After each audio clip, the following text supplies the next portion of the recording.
Hello दोस्तों, स्वागत है आप सबका मेरे इस यूट्यूब चैनल एजुकेशन हब में। मैं Naushad Ahmad. I am working as assistant professor in the university. I have more than 5 year research experience as well as teaching experience. Last topic हमने डिस्कस किया था मोनोसैकेराइड की प्रॉपर्टीज़ के बारे में कि monosaccharides are epimer and monosaccharides are enantiomer. उसको explain कर दिया था। अब आते हैं ग्लूकोज का साइक्लिक स्ट्रक्चर कैसे फॉर्म होता है, उसको डिस्कस करते हैं। तो ग्लूकोज का साइक्लिक स्ट्रक्चर एक्चुअली में उसके लीनियर स्ट्रक्चर से ग्लूकोज का साइक्लिक स्ट्रक्चर फॉर्म होता है। अब ग्लूकोज का अगर आप लीनियर स्ट्रक्चर देखें तो उसमें जो CHO ग्रुप है, ये उसमें एल्डिहाइडिक ग्रुप है। वो एल्डिहाइडिक ग्रुप अब 5 सिमेट्रिकल कार्बन है।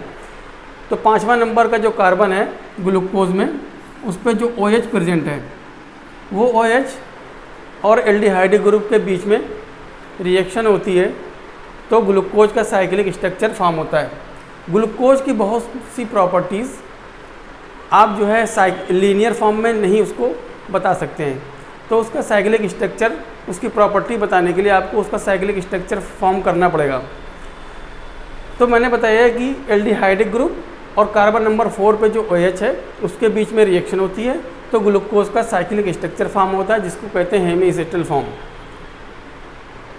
तो देखिए, हम देखते हैं ग्लूकोज का साइक्लिक स्ट्रक्चर कैसे फॉर्म होता है। अब मैंने यहाँ पे बताया था कि ये ग्लूकोज का लीनियर स्ट्रक्चर है। इस पर हम नंबरिंग करते हैं 1 2 3 4 5। अब ये जो एल्डिहाइडिक ग्रुप है, ये एल्डिहाइडिक ग्रुप इस कार्बन नंबर 5 पे प्रेजेंट OH के बीच में रिएक्शन करेगा।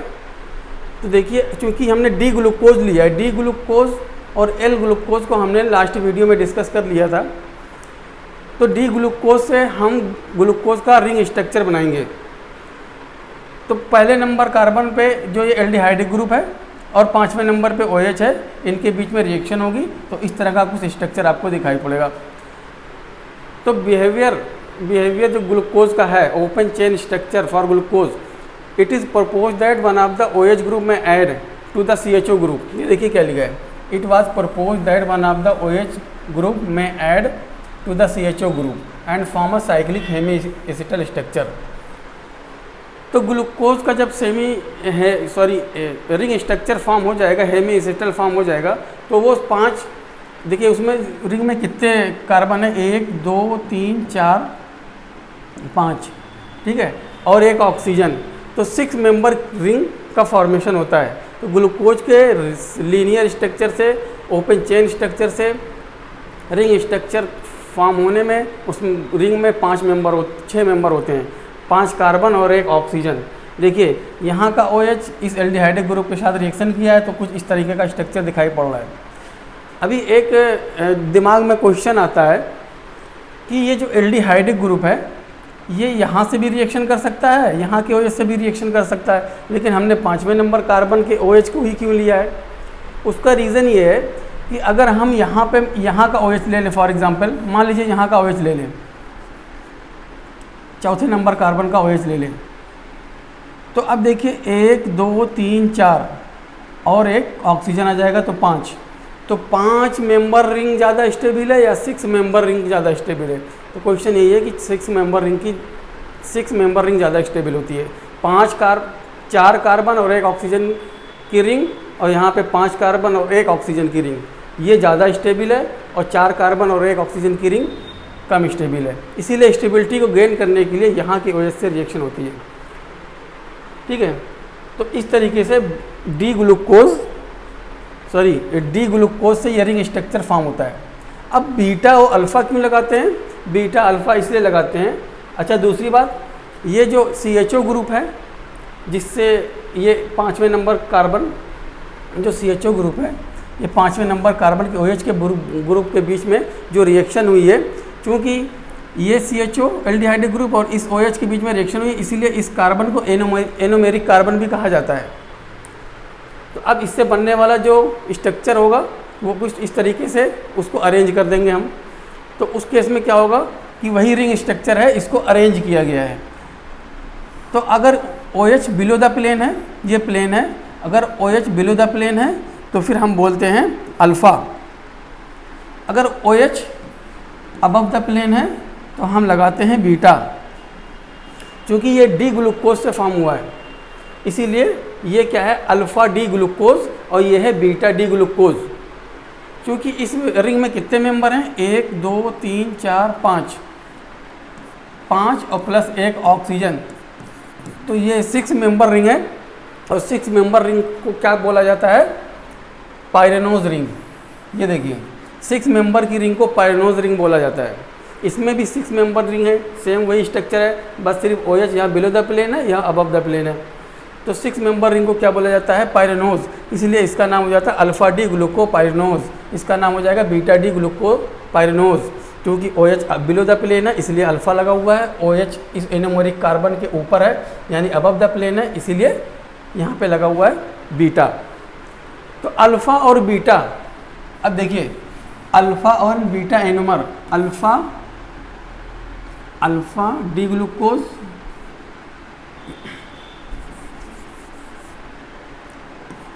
Alpha D glucose.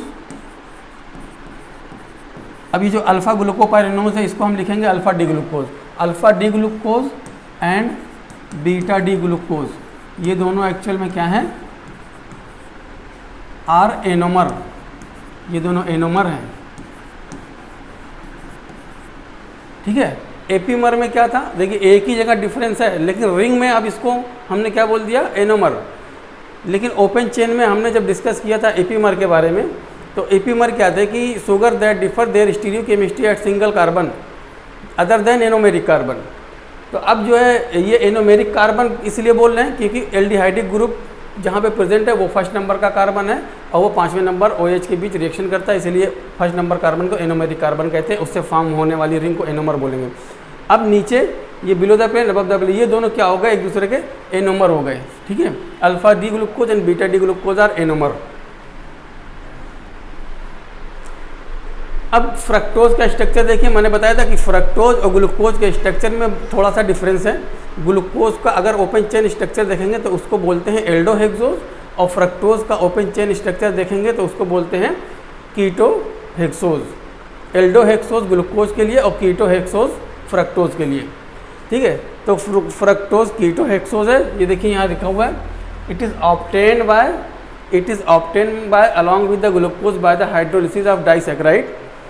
ठीक है, hydrolysis of disaccharide sucrose. Sucrose एक डाइसैकेराइड है और एक डाइसैकेराइड किससे बनता है, ग्लूकोज और फ्रक्टोज से। ग्लूकोज और फ्रक्टोज के डाइसैकेराइड आपस में मिलके सुक्रोज का फॉर्मेशन करते हैं। ठीक है, अच्छा दूसरी बात, जो कि ग्लूकोज का मॉलिक्यूलर स्ट्रक्चर सेम है और फ्रक्टोज का भी मॉलिक्यूलर स्ट्रक्चर सेम है। ग्लूकोज में एल्डिहाइडिक ग्रुप है, फ्रक्टोज में कीटोनिक ग्रुप है। तो जो फ्रक्टोज होता है, हनी जो होते हैं, हनी बी जो फ्रेशली हनी सिंथेसाइज करती है उसमें फ्रक्टोज होता है। हनी बी जो फ्रेश हनी सिंथेसाइज करती है वो उसमें फ्रक्टोज होता है, लेकिन जैसे ही उसके ऊपर लाइट पड़ी वो कन्वर्ट हो जाता है ग्लूकोज में, लाइट हटी कन्वर्ट हो गया फ्रक्टोज में। तो ग्लूकोज और फ्रक्टोज एक दूसरे में क्या होते हैं, इंटर कन्वर्ट होते रहते हैं। ठीक है, तो अब हमने पढ़ा था कि ग्लूकोज या फ्रक्टोज का मॉलिक्यूलर फार्मूला सेम है, दोनों के लिए ही C6H12O6 यूज़ किया जाता है। ठीक है, अब इसका हम जो है स्ट्रक्चर देख लेते हैं फ्रक्टोज का। तो फ्रक्टोज में मैंने बताया एल्डो कीटोज बोलते हैं, सॉरी कीटोहेक्सोज बोलते हैं, इसीलिए यहाँ पे देखो कीटोनिक ग्रुप है।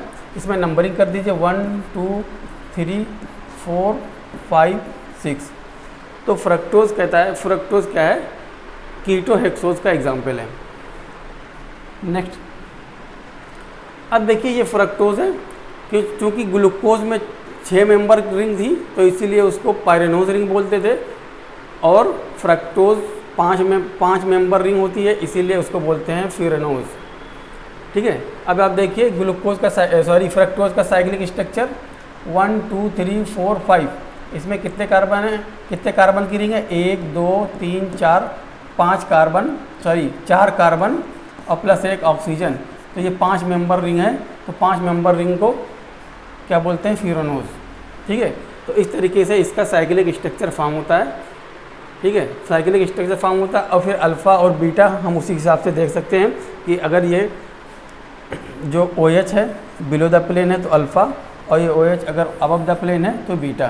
तो हम बोल सकते हैं alpha D fructose and beta D fructose are anomer, या alpha D fructofuranose and beta D fructofuranose are anomer.